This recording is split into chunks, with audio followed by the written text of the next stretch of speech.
오늘 우리에게 주시는 하나님의 말씀은 호세아 6장 6절입니다. 시작. 나는 인애를 원하고 제사를 원하지 아니하며 번제보다 하나님을 아는 것을 원하노라. 아멘. 오늘은 십자가의 복음 7번째 시간으로 본질과 의식이라는 제목으로 은혜를 나누겠습니다. 하나님은 사랑이십니다.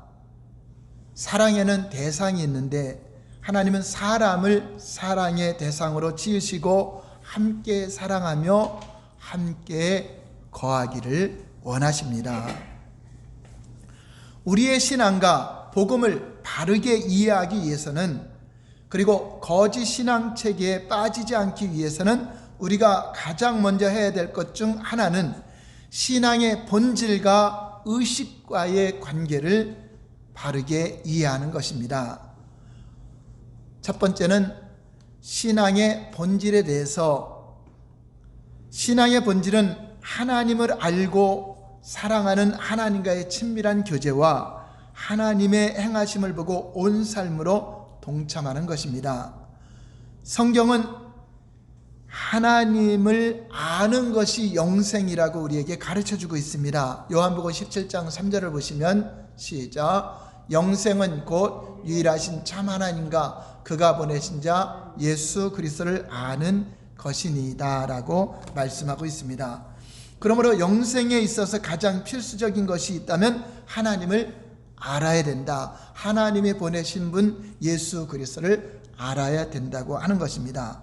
하나님을 알려면 하나님을 믿어야 하고, 믿음으로 하나님과 실제적인 친밀한 교제를 할 때에야 하나님을 알 수가 있는 것입니다. 그리고 성경에서 우리에게 주시는 큰 계명, 가장 큰 계명은 우리의 전존재로 하나님을 사랑하라 하는 것입니다.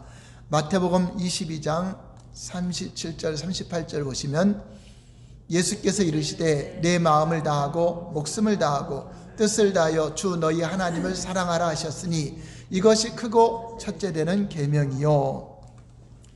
하나님께서 우리에게 주시는 가장 크고 첫째 되는 계명은 나의 전존재로 하나님을 사랑하는 것입니다. 그래서 하나님이 우리에게 요구하시는 것이 두 가지가 있는데, 그 두 가지가 바로 하나님을 아는 것과 하나님을 사랑하는 것을 말씀하고 있습니다. 호세아 6장 6절 오늘 본문을 보시면 다 같이 시작. 나는 인애를 원하고 제사를 원하지 아니하며 번제보다 하나님을 아는 것을 원하노라.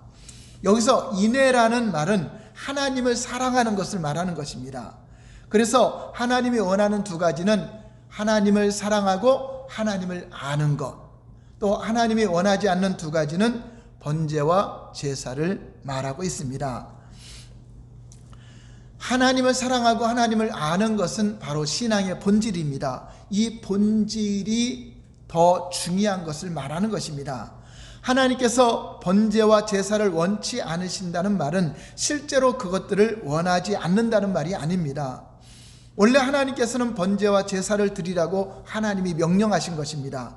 그리고 하나님은 그것들을 기쁘게 받으신다고 말씀하셨습니다. 그래서 하나님이 원치 않는다는 이 말은 가장 핵심적인 것, 혹은 본질적인 것은 번제와 제사가 아니라 하나님을 아는 것, 하나님을 사랑하라고 하는 친밀한 교제가 우선순위임을 가르쳐주고 있는 것입니다. 우리는 여기에서 신앙의 본질과 의식과의 관계를 잘 살펴보아야 합니다. 특히 호세아 6장은 그 당시 거짓 신앙체계인 율법주의적인 신앙이 가득한 상황에서 그것에 대한 해답으로 우리에게 주시는 말씀입니다. 그리고 예수님은 율법주의적인 신앙을 가지고 예수님을 대적하던 종교 지도자들에게도 이 구절을 자주 인용하셔서 답변을 하셨습니다. 마태복음 9장 13절을 보시면 너는 가서 내가 궁의를 원하고 제사를 원하지 아니하노라 하신 뜻이 무엇인지 배우라. 나는 의인을 부르러 온 것이 아니요 죄인을 부르러 왔노라 하시니라. 하나님께서 이스라엘 백성들을 애굽에서 건져낼 때부터 그들에게 명하신 가장 핵심적이고 본질적인 것이 번제나 희생이나 어떤 종교적인 의식이 아니라는 것입니다. 그들에게 명하신 본질적인 것은 하나님을 알고 하나님의 목소리를 청종하고 하나님이 지시하시는 길로 행하기를 원하셨던 것입니다. 하나님께서 번제와 제사 의식들을 원치 않으신다고 말씀하셨다고 해서 의식들이 중요하지 않다는 것이 아닙니다. 이 구절들이 말하는 바는 그것들이 하나님께서 원하시는 본질이 아니라는 뜻이지 결코 하나님을 섬기는 의식이 중요하지 않다는 것이 아니라는 것입니다. 두 번째는 의식은 하나님께서 명하신 중요한 것이다 라는 것입니다. 의식들이 중요한 이유 중 하나는 그것들이 의식이 신앙의 본질을 담는 그릇이기 때문에 그렇습니다. 말라기 1장 6절에서 8절을 보시면 시작. 내 이름을 멸시하는 제사장들아, 나 만군의 여호와가 너에게 이르기를 아들은 그 아버지를 종은 그 주인을 공경하나니 내가 아버지일진데 나를 공경함이 어디 있느냐? 내가 주인일진데 나를 두려워함이 어디 있느냐 하나 너희는 이르기를 우리가 어떻게 주의 이름을 멸시하였나이까 하는도다. 너희가 더러운 떡을 나의 제단에 드리고도 말하기를 우리가 어떻게 주를 더럽게 하였나이까 하는도다. 이는 너희가 여호와의 식탁은 경멸히 여길 것이라 말하기 때문이라. 만군의 여호와가 이르노라. 너희가 눈먼 희생제물을 바치는 것이 어찌 악하지 아니하며 저는 것 병든 것을 드리는 것이 어찌 악하지 아니하냐. 이제 그것을 너희 총독에게 드려보라. 그가 너를 기뻐하겠으며 너를 받아주겠느냐.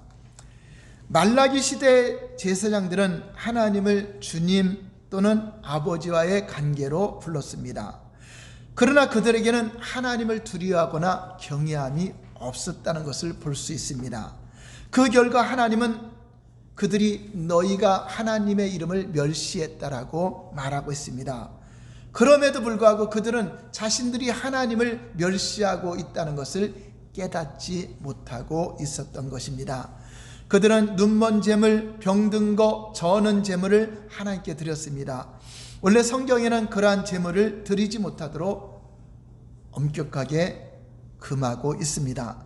아마 그들은 어차피 피를 드릴 것이 아니냐, 어차피 태워서 드릴 것이 아니냐, 그렇다면 병든 것이면 어떻고 눈먼 것이면 어떻겠느냐라고 주장했던 것 같습니다. 문제는 그들 속에 하나님을 두려워하거나 진정으로 경외하는 그 마음이 없었다는 것을 보여주고 있는 것입니다. 그래서 그들은 가장 좋고 살찐 것들은 자기들을 위해서 쓰고 값어치 없고 쓸모없는 것들만 하나님께 드렸던 것입니다. 그러한 그들의 행위는 하나님을 멸시하는 행위다라고 말하고 있습니다. 여러분, 신랑 신부가 결혼할 때 결혼 반지의 예를 들어보겠습니다.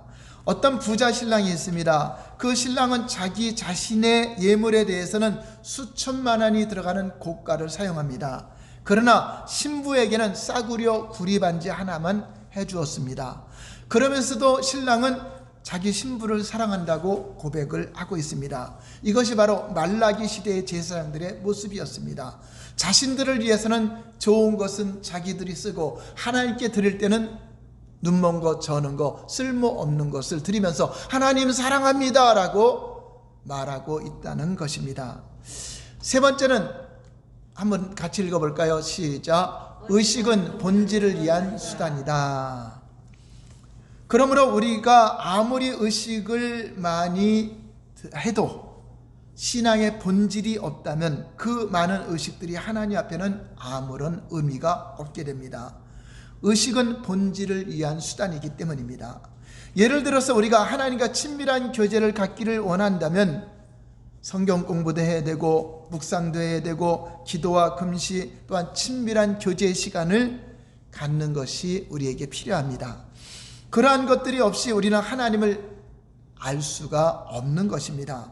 우리의 신앙에서 모든 종교적인 행위와 의식은 신앙의 본질인 하나님을 아는 것과 하나님을 사랑하는 것을 표현하기 위해서 의식을 하는 겁니다. 하나님을 알고 사랑하기 때문에 예배도 드리고 제물도 드리고 어떤 종교적인 의식과 헌신도 하는 것입니다. 마치 이 의식은 하나님을 사랑하는 것을 표현하는 그릇이라고 하는 것입니다. 그런데 만약에 그 속에 본질이 없이 아무리 화려한 의식이나 많은 희생을 한다 할지라도 하나님 앞에는 아무런 의미가 없다는 것입니다. 우리는 앞에서 이사야 시대에 이스라엘 백성들이 얼마나 철저하게 모든 절기를 참석하고 철저하게 많은 희생을 드리고 그리고 많이 기도하고 금식을 했는가를 살펴보았습니다. 그런데 그들의 예배와 희생과 기도에 대한 하나님의 반응은 어땠습니까? 이사야 1장 11절 12절을 보겠습니다. 시작. 여호와께서 말씀하시되 너희의 무수한 제물이 내게 무엇이 유익하뇨? 나는 순양의 번제와 살찐 짐승의 기름에 배불렀고 나는 수송아지나 어린 양이나 순염소의 피를 기뻐하지 아니하노라. 너희가 내 앞에 보이러 오니 이것을 누가 너희에게 요구하였느냐? 내 마당만 밟을 뿐이니라. 그렇습니다. 이스라엘 백성들은 하나님을 섬기는 의식에는 열심이었습니다. 그런데 그들의 예배와 절기와 희생, 제물과 기도에 대한 하나님의 반응은 매우 부정적인 반응이었습니다. 하나님은 그들의 모든 예배와 제물에 신물이 났다고 말씀하시며 심지어 그것들을 증오하신다고까지 표현하고 있습니다. 또한 그들의 모든 모임과 예배는 하나님의 마당만 밟고 돌아가는 것과 같은 헛된 예배만 드렸다 하는 것을 말씀하는 것입니다. 여러분, 그들에게 무엇이 문제였을까요? 그 이유는 그들이 많은 의식과 희생을 하나님께 드렸을지 몰라도 그들의 삶은 하나님을 알고 전존대로 하나님을 사랑하는 신앙의 본질에서 떠나 있는 것이 문제라고 하는 것입니다. 그래서 그 많은 의식들이 하나님 앞에서는 아무런 의미가 없었던 것입니다. 또 다른 결혼 반지의 예를 들겠습니다. 여기 또 다른 부자 신랑이 있습니다. 그 신랑은 신부를 사랑한다고 하면서 신부의 결혼 예물을 위해서 1억이 넘는 많은 돈을 썼습니다. 신부는 그것을 자랑하면서 다이아 반지를 자랑하고 다녔습니다. 그러나 그 신랑은 이 여자를 만나기 전부터 다른 여자를 사랑하고 있었습니다. 그리고 결혼한 지 얼마 되지 않아서 그 여자와 바람을 피우기 시작했습니다. 만약 그렇다면 그 신부에게 해준 모든 결혼 예물이 무슨 의미가 있겠습니까? 이것이 바로 이사야 시대의 문제라고 하는 것입니다. 하나님께 많은 희생의 제물 가장 좋은 것을 드렸다 할지라도 신앙의 본질이 떠나 백성들의 마음이 우상에 가 있고 백성들의 마음이 하나님을 사랑하지 않는다면 그 예물은 아무 의미가 없다고 하는 것입니다. 결혼 반지를 포함한 예물은 결혼에서 중요한 부분을 차지할 수 있습니다. 그 예물이 중요하지 않다는 것이 아닙니다. 그럼에도 불구하고 결혼 반지가 결혼의 본질은 아니라고 하는 것입니다. 결혼의 본질은 아내에 대한 남편의 또 아내와 같이 사랑하고 헌신하고 정절을 지키고 서로 사귐이 있고 서로 배려하고 섬김 등이 결혼의 본질일 것입니다. 결혼 반지는 바로 그러한 본질을 상징하고 표현하는 것으로 사랑하는 마음으로 의식처럼 그 예물을 주었을 때 의미가 있다고 하는 것입니다. 그러므로 아무리 좋은 반지를 해주었어도 사랑하지 않으면 그 반지는 의미가 없다고 하는 것입니다. 이렇게 하나님과의 관계에서도 정확하게 똑같은 것을 보여주고 있습니다. 우리가 아무리 수많은 의식을 하나님께 드려도 그 삶이 본질에서 떠나 있으면 하나님 앞에서 그 많은 의식은 아무런 의미가 없다는 것입니다. 네 번째는 신앙의 본질에서 떠난 것이 하나님을 떠난 것이다. 다 같이 시작. 신앙의 본질에서 떠난 것이 하나님을 떠난 것이다. 이사야 1장 4절을 보시면 시작. 슬프다 범죄한 나라요 허물진 백성이요 행악의 종자요 행위가 부패한 자식이로다. 그들이 여호와를 버리며 이스라엘의 거룩하신 이를 만홀히 여겨 멀리하고 물러갔도다.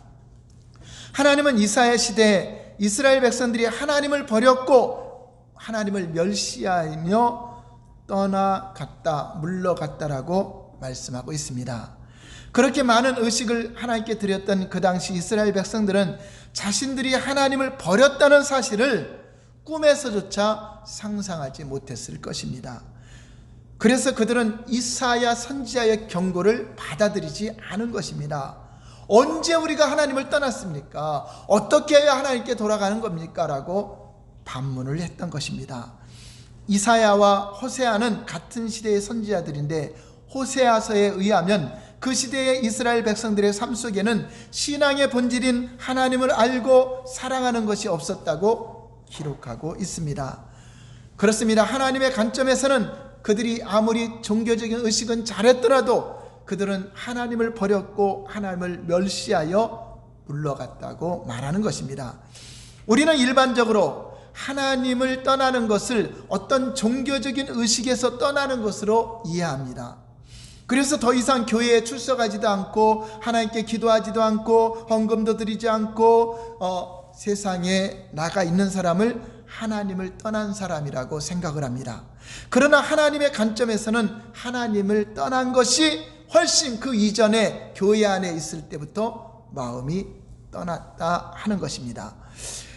하나님의 관점에서는 아무리 종교적인 의식이 가득하다 할지라도 하나님의 백성들이 신앙의 본질에서 떠나 있다면 교회 자리에 앉아 있다 할지라도 예배의 자리에 와 있다 할지라도 성전에서 제물을 드린다 할지라도 너희가 다 하나님을 떠났다라고 말씀하고 있는 것입니다.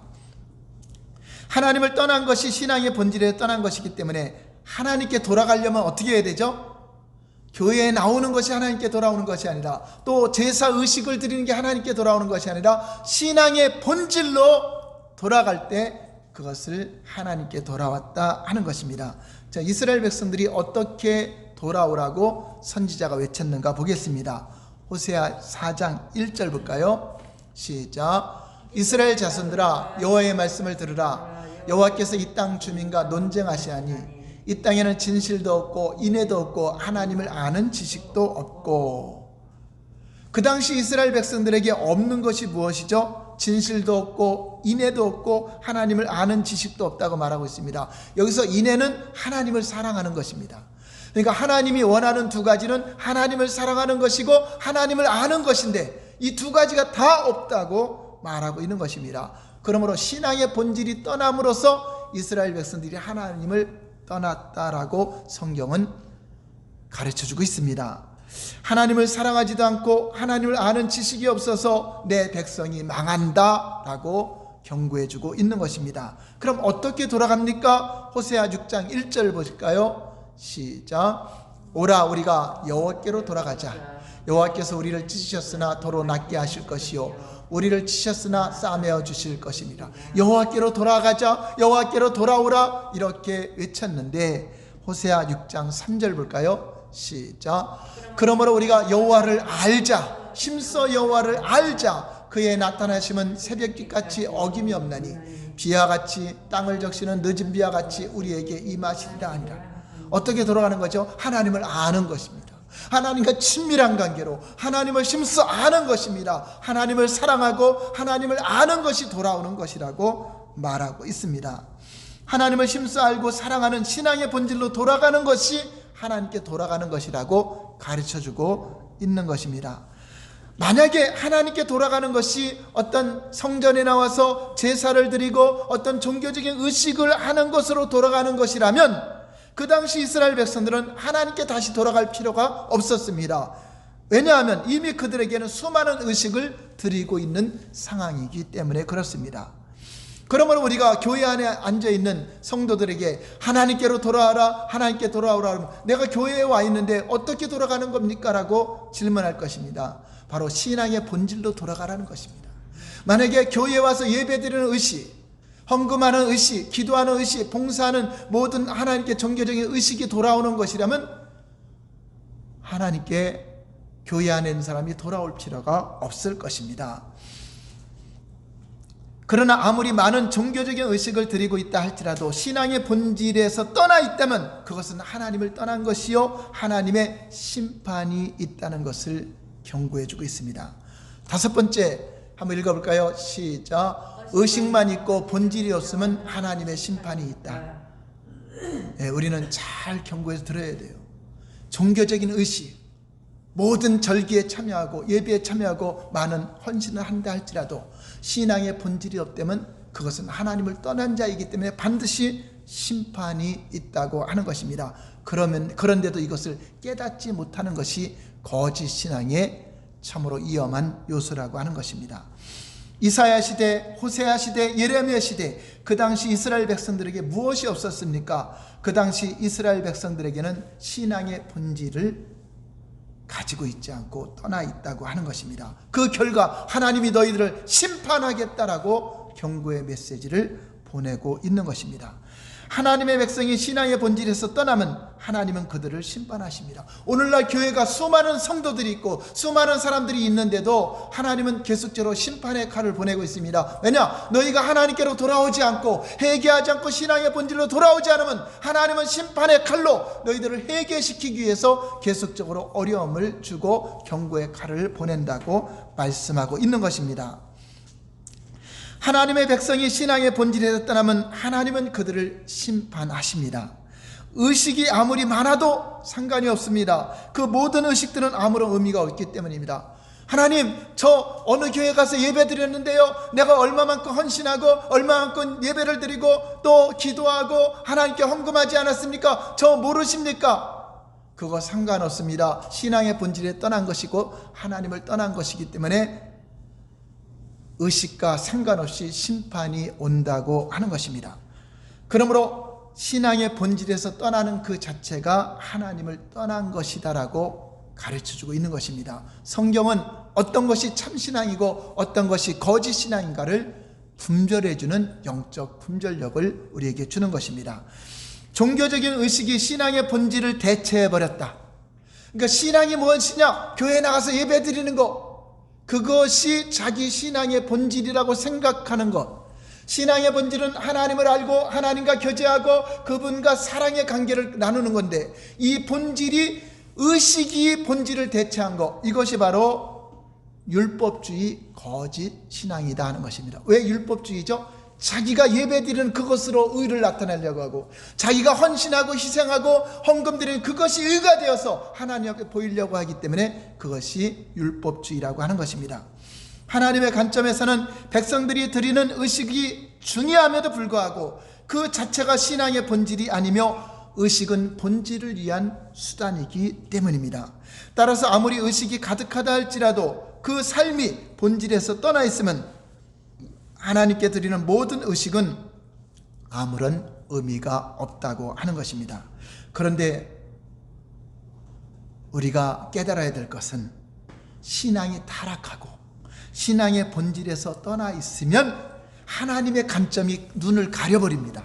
눈먼 소경이 됩니다. 그래서 신앙에 대한 이해가 왜곡되고 변질되어 자신이 하나님을 떠나 있다는 생각을 갖지 못합니다. 내가 교회에 잘 나오기 때문에, 내가 하나님께 의식을 잘하기 때문에 자신은 하나님께로 돌아와 있다고 생각하지 떠나 있다는 생각을 하지 못하도록 이 악한 영들이 눈을 가려서 눈먼 소경이 되게 하고 기머거리가 되게 해서 이 설교를 들어도 깨닫지 못하고 성경을 보아도 그 분별하지 못하게 된다는 것이 가장 무서운 요소라고 하는 것입니다. 그 결과 종교적인 의식, 즉 예배생활, 헌금생활, 기도생활을 잘하는 그 자체가 신앙생활 잘하는 것으로 대체해버린 이러한 것이 거짓 신앙인데, 이사야 시대나 예수님 당시 시대나 오늘날이나 똑같이 이러한 관점으로 사람들을 보고 있다고 하는 것입니다. 즉 의식이 본질을 대체해버린 이것이 심각한 성도들의 타락이라고 하는 것입니다. 의식이 본질을 대체해버린 것, 그것이 바로 거짓 신앙체계의 한 축인 율법주의라고 하는 것입니다. 이사야 시대의 이스라엘 백성들이나 예수님 시대의 종교 지도자들은 바로 그러한 왜곡된 이해를 가지고 있었기 때문에 자신들은 누구보다도 신앙생활을 잘한다고 생각했던 것입니다. 왜냐? 의식을 신앙의 본질로 착각했기 때문입니다. 그리고 하나님께서 하나님의 종들을 통해 그들에게 돌아오라고 아무리 강하게 내게로 돌아오라, 내게로 돌아오라고 말을 해도 깨닫지 못하고 이해를 할 수가 없었던 것입니다. 이렇게 무수한 제물을 드리고 이렇게 무수하게 주님 말씀대로 의식을 잘하고 있는데 어떻게 돌아간단 말입니까? 라고 깨닫지 못했던 것입니다. 그런데 심각하게도 오늘날 교회 안에서도 신앙에 대한 잘못된 이해가 팽배합니다. 이렇게 설교를 듣지 못하고 성경 공부를 통해서 가르쳐주지 못하면 본인 스스로는 깨닫지 못한다고 하는 것입니다. 여러분, 오늘날 교회도 어떤 사람이 신앙이 좋은 사람이라고 평가합니까? 오늘날 교회에서도 일꾼을 세울 때 어떤 사람을 세웁니까? 오늘날도 많은 교회들은 주일 성수 잘하고 11조 생활 잘하고 기도 생활 잘하고 봉사 생활 잘하는 사람들, 좀 소위 종교적인 의식을 잘하는 사람들을 신앙이 좋은 것으로 평가합니다. 물론 신앙의 본질이 있는 가운데 종교의식은 당연히 잘하는 게 맞는 것입니다. 그리고 의식만 보고, 그들의 종교적인 의식만 보고 일꾼들을 세웁니다. 그러니까 문제가 심각하죠.